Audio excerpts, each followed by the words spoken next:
Hello everyone, ये आपका GST का 6th लेक्चर है। छठी क्लास है आपकी। इस क्लास में, इस लेक्चर में हम जीएसटी के संबंध में जो संवैधानिक प्रावधान किए गए हैं, कॉन्स्टिट्यूशनल प्रोविज़न, इसके बारे में जानेंगे। इसके पहले के जो 5 लेक्चर हैं, अगर आपने नहीं देखे हैं, जिसमें व्हाट इज़ टैक्स है, टैक्स क्या होता है, हिस्ट्री ऑफ जीएसटी है, जीएसटी के एडवांटेज डिसएडवांटेज हैं, उसके फीचर्स हैं, इसके बारे में बताया गया है इसके पहले के लेक्चर्स में। अगर आपने नहीं देखे हैं तो नीचे डिस्क्रिप्शन में उसका लिंक दिया हुआ है, आप लोग देख लीजिएगा। आइए देखते हैं। सबसे पहले तो आप लोग ये जान लीजिए कि जो जीएसटी को प्रावधान बनाने से पहले जो सिस्टम था उसको थोड़ा समझ लेते हैं कि आज हमारे संविधान में जो प्रोविज़न था आर्टिकल 246। देखिए, हमारा जो देश है ना, वो संविधान के अनुसार पर चलता है। जो संविधान भारतीय संविधान है उसमें सब प्रावधान दिए हुए हैं, उसके अनुसार सारे कार्रवाई की जाती है, सारे कार्य किए जाते हैं। तो जीएसटी अप्लाई करने से पहले कुछ संवैधानिक ऐसे प्रावधान थे जो अड़चने आ रही थी, जिसके कारण तो उसको दूर किया गया। उसमें से सबसे पहला है आर्टिकल 246 है। आर्टिकल 246 जो है अनुच्छेद 246, तो उसमें कहा गया है, वो पावर का बंटवारा किया गया है। Power of union and states to make law, यानी कुछ पावर दिए गए हैं सेंट्रल गवर्नमेंट को, कुछ स्टेट गवर्नमेंट को, जिस पर वो कानून बना सकते हैं। Article 246 of Indian constitution distributes legislative power including taxation between parliament of India and state legislature. यही मैंने बताया कि कानून बना सकते हैं और उसके किस चीज़ पे कर लगेगा, किस पे नहीं लगेगा, तो ये सब चीज़ें हैं। अब देखिए, शेड्यूल 7 है, enumerates the subject matters on which the parliament and state legislature have the power to make law in 3 list। यानी शेड्यूल 7 जो है उसमें 3 लिस्ट दी हुई हैं, 3 सूची, जिसमें अलग अलग विषय दिए हुए हैं, जिसके बारे में कानून कौन बनाएगा ये बारे में बताया गया है। तो ये लिस्ट 1 जो है ये केंद्र सूची कहलाती है। लिस्ट 2 है राज्य सूची और लिस्ट 3 है समवर्ती सूची। अब देखिए क्या है, लिस्ट 1 है जो केंद्र सूची, नाम से पता चल रहा है इसमें जितने भी सब्जेक्ट हैं, जितने भी विषय दिए गए हैं, उनके संबंध में कानून बनाने और उस संबंध में जो भी कर किए गए हैं, तो वो सारे कर लगाने का अधिकार हमारे सेंट्रल गवर्नमेंट को होता है। इनफैक्ट होता था, अब जीएसटी आ गया है तो चेंज कर दिया गया है। और लिस्ट 2 है जो स्टेट को सारे अधिकार हैं, और लिस्ट 3 है जो कॉन्करेंट लिस्ट कहा जाता है, समवर्ती सूची। तो इसमें दोनों कानून बना सकते हैं, लेकिन अगर किसी सब्जेक्ट पे सेंट्रल भी और स्टेट दोनों गवर्नमेंट ने कानून बनाया है तो कानून माना जाएगा सेंट्रल गवर्नमेंट का। चलिए, इसके पहले के लेक्चर 2 में हमने हिस्ट्री ऑफ जीएसटी पढ़ा था। उसमें मैंने बताया था कि 1 अप्रैल 2017 से इंडिया में एप्लीकेबल हो गया है जीएसटी, और उस समय 4 बिल थे, CGST bill, IGST bill, UT GST bill और GST compensation of state bill. यानी central goods and service tax का जो बिल था, integrated goods and service tax का बिल था, union territory goods and service tax का bill, ये सब बिल पास करके उस समय एक्ट बना दिए गए। तो वो बिल पास करने से पहले बहुत से जो सुधार करने थे, संविधान में संशोधन करने थे, उसी की बात हो रही है। अब ये देखिए, कुछ लिस्ट जान लेते हैं। लिस्ट 1, लिस्ट 2, लिस्ट 3 है, हमने बताया है उसमें क्या क्या है। लिस्ट 1 में देखिए 100 सब्जेक्ट हो टोटल वर्तमान में, और जब संविधान बना था उसमें 97 यानी 97 सब्जेक्ट थे। तो इसमें क्या क्या है देख लेते हैं। थोड़ा बहुत है, बहुत ज़्यादा नहीं। अब 100 पूरा देखेंगे बहुत लंबा हो जाएगा।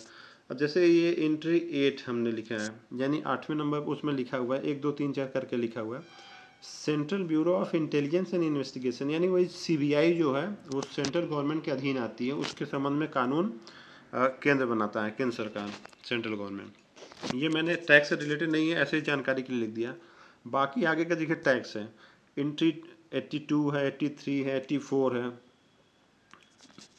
अब देखिए 82 में क्या है, टैक्सेस ऑन इनकम, ये डायरेक्ट टैक्स की बात हो रही है, इनकम टैक्स की बात हो रही है। यानी इनकम टैक्स कौन लगाता है, सेंट्रल गवर्नमेंट लगाती है। Other than agriculture income, agriculture income पे स्टेट गवर्नमेंट को पावर दिया गया है टैक्स लगाने का। 83 में क्या है, duties of custom including export, custom duty जो लगती है वो सेंट्रल गवर्नमेंट लगाती है। 84 क्या है, ड्यूटीज ऑफ एक्साइज, यानी एक्साइज ड्यूटी है टोबैको पे और अदर गुड्स पे। एक्साइज ड्यूटी उसके मैन्युफैक्चरिंग पे लगती है, जब वो निर्माण किया जाता है, प्रोड्यूस किया जाता है, तो उस पर एक्साइज ड्यूटी लगाती है। लेकिन दो चीज़ें छोड़ के, एक अल्कोहलिक लीकर है for human consumption. Alcoholic liquor मतलब अल्कोहल, शराब, जो कि ह्यूमन कंजम्पशन के लिए यानी कि मानवीय उपयोग के लिए बनाए जाते हैं। और दूसरा क्या है, ओपियम यानी अफीम, इंडियन हेम्प यानी भारतीय भांग वगैरह जो होता है, और अदर नारकोटिक ड्रग्स ने, और जो नशीली दवाएं वगैरह होती हैं, उन सब के संबंध में कानून बनाने का अधिकार, उस पर टैक्स लेने का अधिकार, एक्साइज ड्यूटी लगाने का अधिकार स्टेट गवर्नमेंट का होता है। तो इस तरह से ये दोनों बटे हुए हैं। नेक्स्ट है आपका 85 कॉरपोरेशन निगमीकर जो बोलते हैं, ये आपका, ये भी सेंट्रल गवर्नमेंट का आता है, ये डायरेक्ट टैक्स में है। फिर है taxes on capital value of assets, capital gain, आप लोग इनकम टैक्स में पढ़ेंगे इस चीज़ को, ये भी डायरेक्ट टैक्स में है। Tax on capital of company, ये सब चीज़ें लगा सकती है सेंट्रल गवर्नमेंट अगर चाहे तो। फिर यह है state duty in respect of property other than agriculture, state duty लगा सकती है, संपदा कर। नेक्स्ट है आपका duties in respect of succession of property. एक जैसे किसी की प्रॉपर्टी होती है ना, उसके प्रॉपर्टी दूसरे को मिलती है, उसके बच्चों को उत्तराधिकार में, तो वहाँ भी टैक्स वगैरह लगता है, लगा सकते हैं, ये सेंट्रल गवर्नमेंट का राइट है। फिर टर्मिनल टैक्स है, terminal tax on goods and railway sea, जैसे ये सबसे माल आ जा रहा है तो वो सब टैक्स लगाने का अधिकार आपका सेंट्रल गवर्नमेंट को है। फिर 90 में दिया है taxes other than stamp duty, transaction in stock exchange and future market, ये सब चीज़ों पर भी टैक्स लगा सकती है गवर्नमेंट स्टैम्प ड्यूटी के अलावा। फिर 91 है, स्टैम्प ड्यूटी लगा सकती है बिल ऑफ एक्सचेंज, आप लोग इंटरमीडिएट में पढ़े होंगे बिल ऑफ एक्सचेंज, वहाँ स्टैम्प ड्यूटी जब वो डिसऑनर्ड होता था स्टैम्प ड्यूटी लगती थी, वो सेंट्रल गवर्नमेंट लगाती है, उसके रेवेन्यू सेंट्रल गवर्नमेंट के पास जाती है।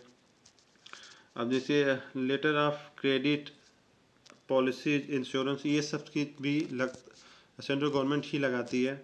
आगे चलते हैं, taxes on sale on purchase of newspaper on advertisement published therein, यानी कि जो न्यूज़पेपर वगैरह में जो एडवर्टाइजमेंट होता है, विज्ञापन, उस पर भी टैक्स लगाती है, वो भी सेंट्रल गवर्नमेंट ले जाती है। फिर taxes on sale and purchase of goods other than newspaper, ये भी लगा सकती है। तो इसमें कौन सा आएगा गुड्स, ये तो स्टेट गवर्नमेंट लगाती थी, पहले वैट लगाती थी। तो ऐसे गुड्स जो कि इंटर स्टेट हों, यानी एक राज्य से दूसरे राज्य में जा रहे हों, तो उस पर लगाने का अधिकार सेंट्रल गवर्नमेंट को था। तो इतना सब नियम बना हुआ था। फिर 92 में था taxes on consignment of goods, यानी एक जगह से दूसरी जगह माल भेज रहे हैं और उसी केस में जो इंटर स्टेट हो, यानी एक राज्य से दूसरे राज्य में जा रहा हो, अंतर राज्यीय हो, तो उसमें टैक्स लगाने का अधिकार सेंट्रल गवर्नमेंट का। एक ये लास्ट वाला जो सबसे ज़्यादा इनकम होती थी, टैक्स ऑन सर्विसेज, इस पे काफ़ी ज़्यादा इनकम होती थी गवर्नमेंट को, इंडियन गवर्नमेंट को, ये टैक्स लगाने का अधिकार यूनियन गवर्नमेंट को, यानी कि सेंट्रल गवर्नमेंट को हमारे था।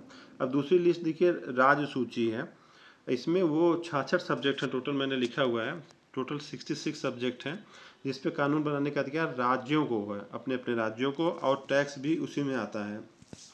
जैसे पहला हमने लिख दिया है पुलिस, जैसे उसमें CBI था, जिसमें पुलिस, यानी पुलिस स्टेट गवर्नमेंट के अंडर में आता है, उसके संबंध में कानून वो बनाते हैं, ये इसका टैक्स से लेना कुछ नहीं है। अब इसमें देखिए subject to the provision of entry 2A of list 1 का रहा है, यानी लिस्ट 1 किसका है, सेंट्रल गवर्नमेंट, उसमें 2A कोई एंट्री है, उसमें कुछ नियम दिया है, उस नियम को छोड़ के अपने पुलिस के संबंध में अपना कानून स्टेट गवर्नमेंट बनाती है।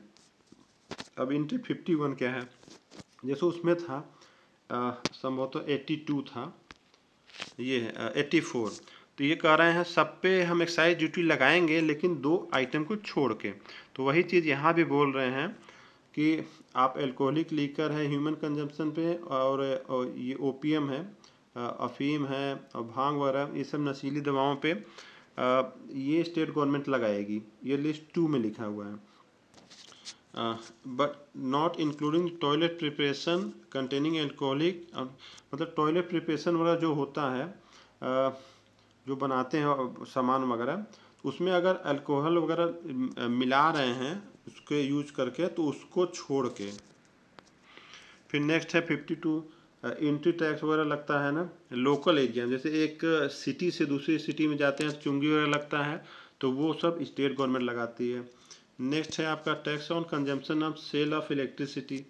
अब देखिए बिजली का जो है इलेक्ट्रिसिटी का, इसमें जो टैक्स लगता है ये स्टेट गवर्नमेंट के पास जाता है। Tax on sale and purchase of goods other than newspaper, देखिए न्यूज़पेपर पर लगता था, सेंट्रल गवर्नमेंट ले आती है। और फिर अदर देन कुछ और गुड्स हो तो इस पर स्टेट गवर्नमेंट लगाती है। लेकिन फिर भी यहाँ दिया subject to the provision of 92A of list 1, यानी 92A जो लिस्ट 1 का है अभी हमने बताया था, उसमें अगर कोई कानून है तो उसके अनुसार ही लगाएंगे। फिर है सब taxes on advertisement other than advertisement publish in newspaper, यानी न्यूज़पेपर में जो पब्लिश हुआ है उसके अलावा कहीं है, जैसे टेलीविज़न पे होता है तो वो स्टेट गवर्नमेंट लगाती है, वो स्टेट के अंदर की बात हो रही है। नेक्स्ट है taxes on goods and passenger, ये वैट, जो वैट सेल टैक्स लगता था इसकी बात हो रही है, ये स्टेट गवर्नमेंट लगाती है। फिर है टैक्सेस ऑन व्हीकल, ये सब लगाती रहती है।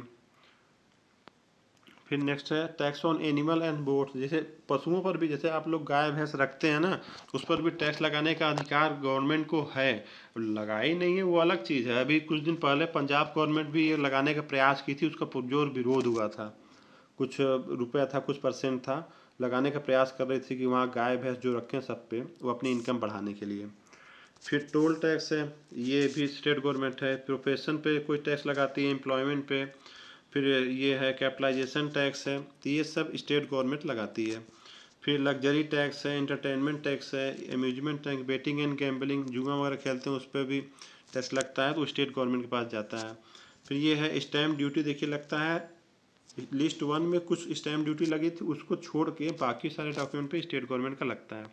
अब जो तीसरी सूची है जो लिस्ट 3, इसमें 47 सब्जेक्ट हैं। इस पे पार्लियामेंट को और स्टेट लेजिस्लेटिव, केंद्र सरकार को राज्य सरकार को दोनों को कानून बनाने का अधिकार है। एक दो एग्जाम्पल दे दिए हैं, इसका टैक्स लेना देना नहीं है।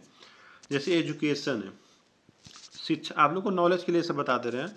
एजुकेशन है तो शिक्षा पे दोनों लोग कानून बनाते हैं, स्टेट यूनिवर्सिटी भी होती है, अपना स्टेट लोग बनाते हैं, और सेंट्रल यूनिवर्सिटी भी होती है, सेंट्रल गवर्नमेंट बनाती है। इसमें क्या क्या है, including technical education, medical education, university, अभी हमने यूनिवर्सिटी दोनों बताया। ये कुछ प्रोविज़न है लिस्ट 1 के, इसके अधीन करेंगे। और वोकेशनल एंड टेक्निकल ट्रेनिंग, तो ये सब चीज़ें वो कानून बना सकती है स्टेट दोनों मिल, स्टेट गवर्नमेंट और वो दोनों सेंट्रल गवर्नमेंट। फिर legal, medical and other profession के लिए, फिर और ये बिजली पर, इलेक्ट्रिसिटी पे भी दोनों कानून बनते हैं।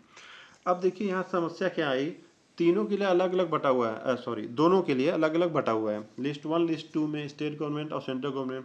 अगर जीएसटी लगेगा तो सारे गुड्स पे लग जाएगा पूरे ऑल ओवर इंडिया, तो यहाँ पे संविधान का उल्लंघन हो रहा था, क्योंकि जब वो लगेगा तो स्टेट, अगर लिस्ट 2 वाले पे लग जा रहा है तो स्टेट गवर्नमेंट का उल्लंघन हो जा रहा है, स्टेट गवर्नमेंट को अधिकार है, जबकि सेंट्रल गवर्नमेंट बना रही है कानून। और जब लिस्ट 1 पे लगेगा तो दोनों के अप्रूवल से बनता है जीएसटी काउंसिल के थ्रू, तो यहाँ भी उल्लंघन हो जाता है कि वहाँ सेंट्रल गवर्नमेंट को राइट है, वहाँ स्टेट गवर्नमेंट बना दे रही है। इसलिए कुछ प्रावधान संविधान संशोधन किए गए। अब देखिए क्या क्या संशोधन किए गए, उसको हम समरी फॉर्म में समझ सकते हैं। पहला है कॉन्स्टिट्यूशनल अमेंडमेंट 101, यानी 101वां अमेंडमेंट है 2016 के बारे में जानेंगे। आर्टिकल 246A के बारे में जानेंगे, जो कि स्पेशल प्रोविज़न है जीएसटी के लिए। आर्टिकल 269A के बारे में जानेंगे, levy and collection of GST for inter, यानी एक राज्य से दूसरे राज्य में जो जाएगा उसके लिए अलग प्रावधान किया गया है, वो है। ये सब नए आर्टिकल अमेंड किए गए। आर्टिकल 246 जो अभी बताया था तीनों लिस्ट थी जिसमें, उसको हटाने के लिए, उसको निष्प्रभावी करने के लिए। फिर आर्टिकल 279 है जीएसटी काउंसिल, इसके अंतर्गत गठित होती है। जीएसटी काउंसिल क्या होती है उसका डिटेल वीडियो अगले वीडियो में आपको मिल जाएगा, अगले वीडियो में इसका डिटेल सब कुछ मिल जाएगा। 246 है रिस्ट्रिक्शन और टैक्स इम्पोजिशन। अब देखिए ये इसकी भी ज़रूरत पड़ी क्योंकि स्टेट गवर्नमेंट अपना अपना टैक्स लगा सकती थी, तो इसके बारे में अभी जानेंगे, इसलिए उसको रिस्ट्रिक्ट किया गया, प्रतिबंधित किया गया है। अब देखिए कॉन्स्टिट्यूशन 101 अमेंडमेंट एक्ट 2016 क्या है। In order to suitably implement the GST legislation, this act resulted in the insertion, deletion, and amendment of the certain articles of the Constitution. The following matters were dealt with as a result of these changes. यानी कि कहा था कि government GST को apply करने के लिए संविधान में कुछ चीज़ों को इंसर्ट किया गया, ऐड किया गया, जोड़ा गया, कुछ चीज़ों को हटाना था, कुछ चीज़ों को संशोधन करके उसको ठीक करना था, तो इसके लिए ये वाला अमेंडमेंट किया गया।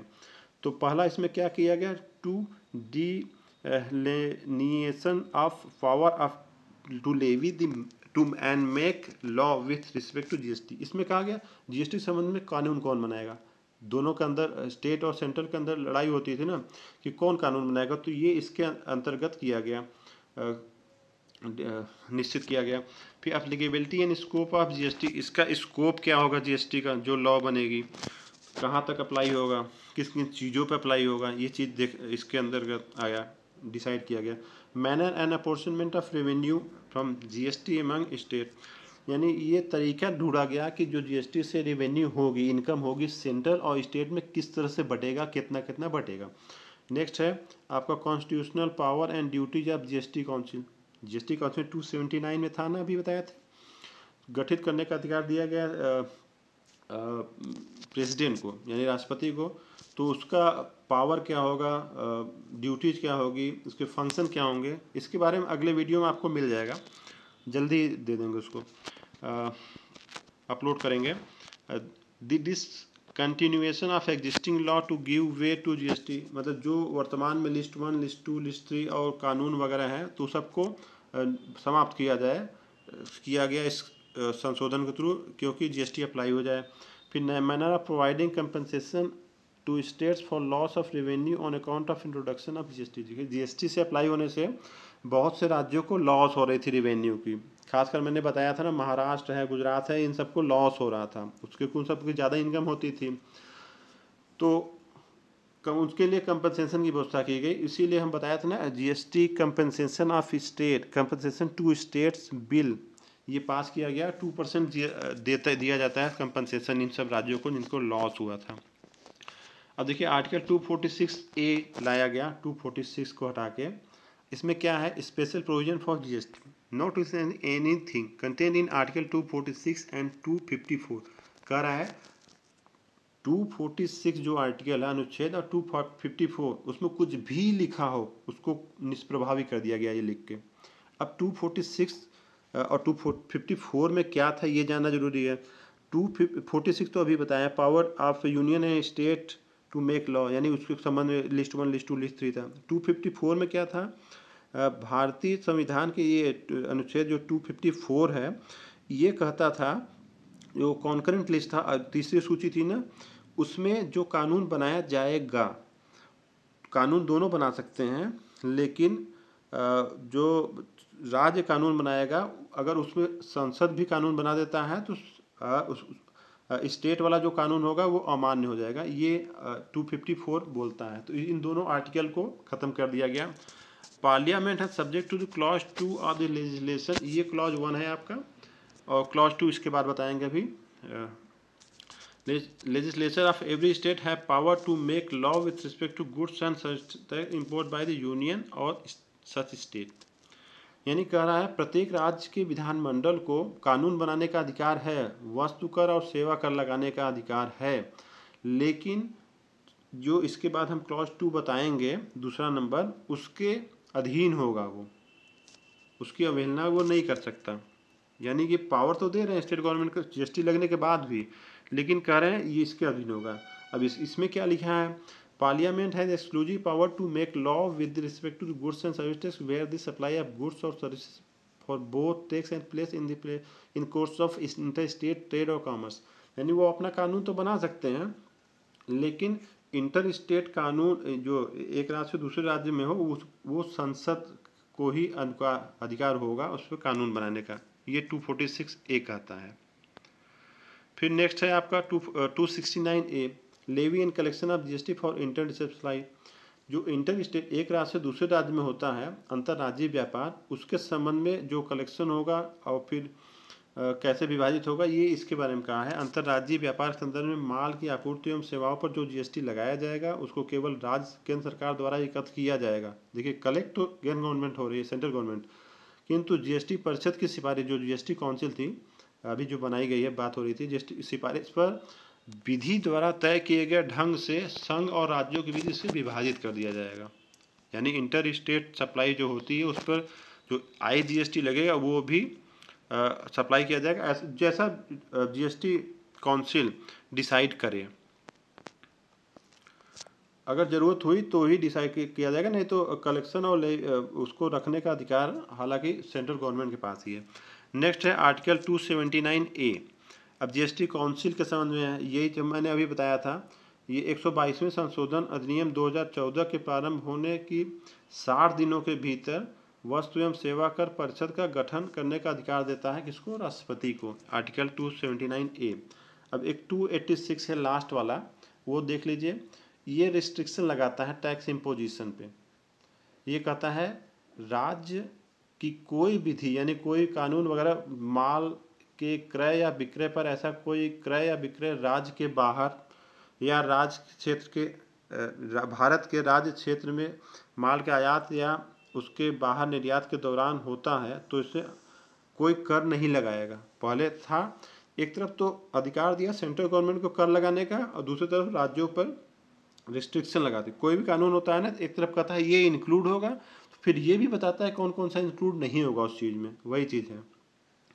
फिर दूसरा नंबर, संसद यह अवधारित करने के लिए कि माल का क्रय या विक्रय किन खंड 1 में वर्णित, यानी ये राज्य के बाहर हो रहा है कि राज्य के अंदर हो रहा है, रीतियों में से कौन सी रीति अपनाएगा, ये अपना नियम बना सकता है सेंट्रल गवर्नमेंट।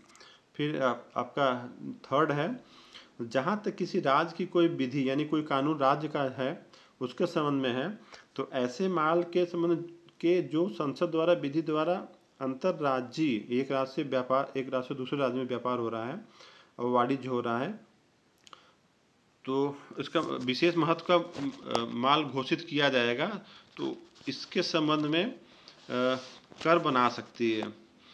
फिर या माल के क्रय या विक्रय पर ऐसा कोई रोपित करती है या ऐसे कर का अधिरोपित प्राधिकृत करती है जो अनुच्छेद ये सब नियम है, तो इस संबंध में वो कानून बना सकते हैं, लेकिन वो इन सब शर्तों के अधीन होगा और संसद द्वारा विनिर्दिष्ट होगा, यानी वहाँ से अप्रूवल लेनी होगी तभी। आशा करता हूँ आप लोग को ये चीज़ें समझ में आई होगी। Thank you.